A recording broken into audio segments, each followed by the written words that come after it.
આપ જોઈ રહ્યા છો live Darbar news Dabhoi addition and sessions તેમજ સિવિલ કોર્ટ ખાતે આજે વિશ્વ અર્થ દિન નિમિત્તે વૃક્ષ રોપવામાં આવ્યા। પર્યાવરણની જાળવણી થાય અને વૃક્ષોનું જતન થાય તે હેતુ સાથે વિશ્વ અર્થ ડેની ઉજવણી કરવામાં આવી। આ પ્રસંગે એડિશનલ એન્ડ ડિસ્ટ્રિક્ટ જજ એસ.જે. વાઘેલા, સિવિલ જજ એન.એ. ચોકસી તેમજ સિવિલ જજ કે.એચ. ખન્ના સહિત મોટી સંખ્યામાં વકીલ બાર એસોસિએશનના વકીલ હાજર રહ્યા હતા। વૃક્ષથી મનુષ્ય જીવનને ઓક્સિજન મળતું હોય છે। ગ્લોબલ વોર્મિંગને કારણે પૃથ્વીનું નુકસાન થઈ રહ્યું છે, તેવામાં જેટલા વૃક્ષ વધુ રોપીએ તેટલું મનુષ્ય જીવન માટે સારું છે।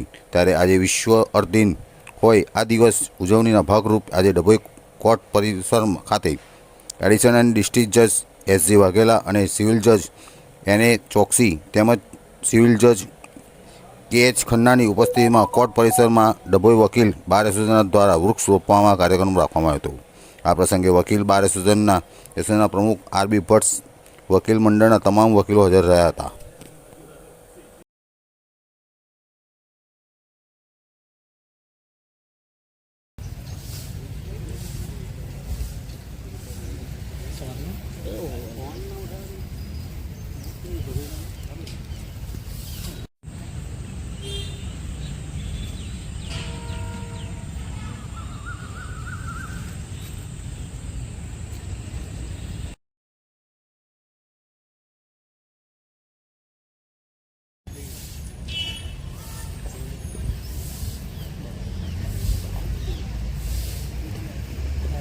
વર્લ્ડમાં અર્થ ડે છે અને અર્થ ડે નિમિત્તે આજે કોર્ટમાં નામદાર જજ સાહેબશ્રીઓના હસ્તે તેમજ સરકારી વકીલશ્રીના હસ્તે તેમજ એડવોકેટશ્રીના હસ્તે તથા સ્ટાફના હસ્તે વૃક્ષારોપણ કોર્ટમાં કરવામાં આવેલું છે અને આજરોજ એ માટે બધા અમે ભેગા થયેલા છે।